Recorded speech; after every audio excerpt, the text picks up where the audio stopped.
Hey guys, hello and welcome to my YouTube channel. I hope you have been doing great in your respective life, whether you are in your med school or you are preparing for your USMLE Step 1.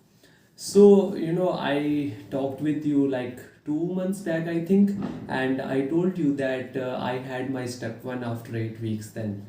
So right now, as you have read on the thumbnail, yeah, I have given my step 1 examination, and I am here just to share what was the process like in last 2 months, and what are the future plans. So in case you are hearing the noise of crackers, it's like Diwali time in India, so it's pretty normal to hear these voices.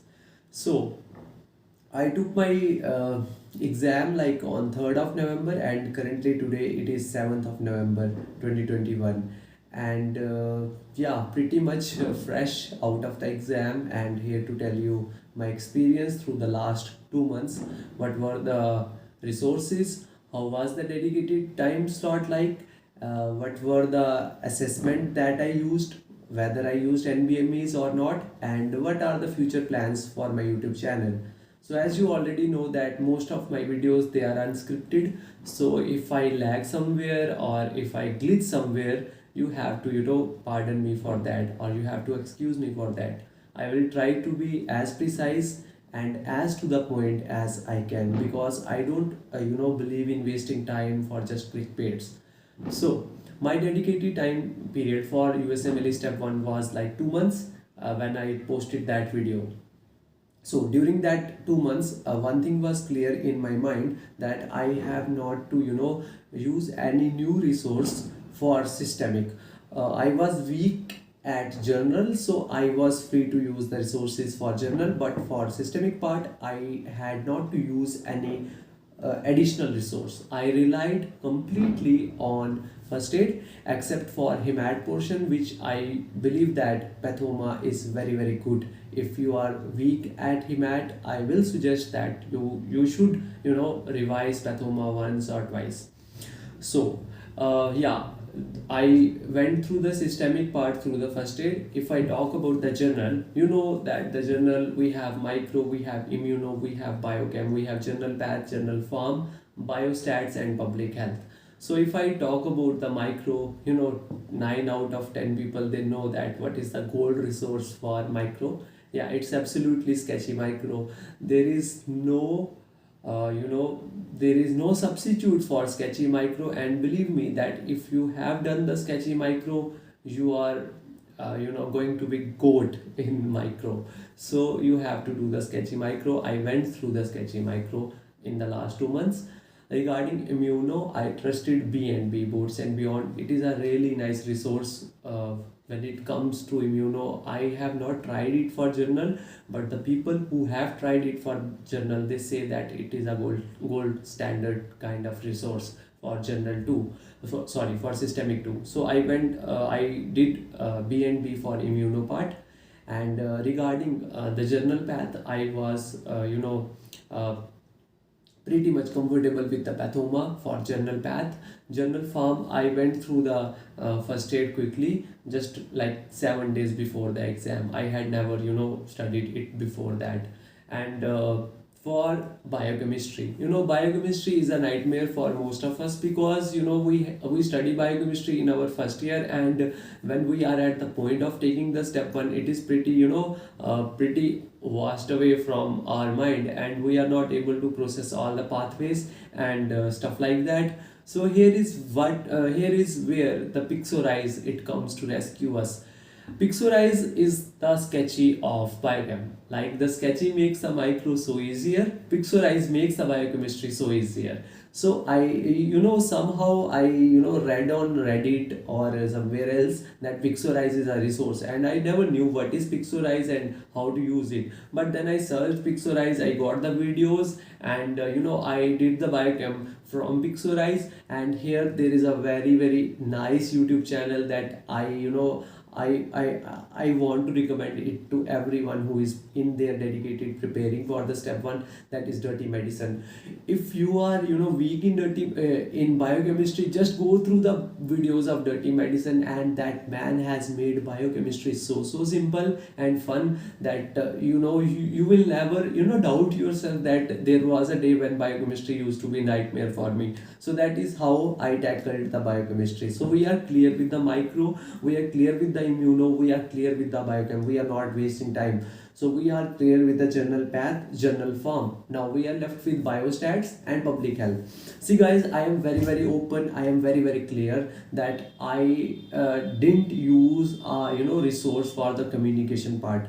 I knew that communication part is going to be, is going to come in the exam, but I took a chance because the people, those who have given the exam, they say communication is vague. So I just focused on that thing, that if communication is vague, then why should we spend too much of time on that, when the only thing that matters is being patient centric and revolving around that thing. So why not just take a chance and go there and get the things and apply our knowledge which we have acquired from the hospital or the areas like that.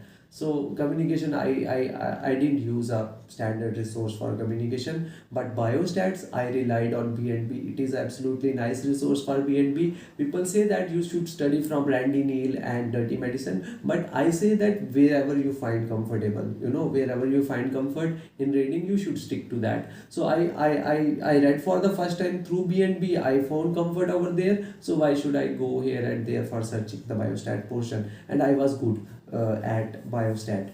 Now this was the whole journal stuff. This is the whole systemic stuff. I told you that for systemic I relied on first aid, for journal I relied on these resources. Now yeah, I would be very honest, and I would be very open, and I will tell you what was my UWSA 1 like and what was my UWSA 2 like, because I have to be authentic over here, because people in their dedicated are watching this thing. So why should I like hide something from them? So my UWSA 1 went good, I will say good. I got like 259 in my UWSA 1. I know that it over predicts massively, so I didn't celebrated that thing, like, yeah, I have got like 259. No, I didn't do like that. I knew that I am still 15 days from the exam, so I should focus on the stuff rather than celebrating the score.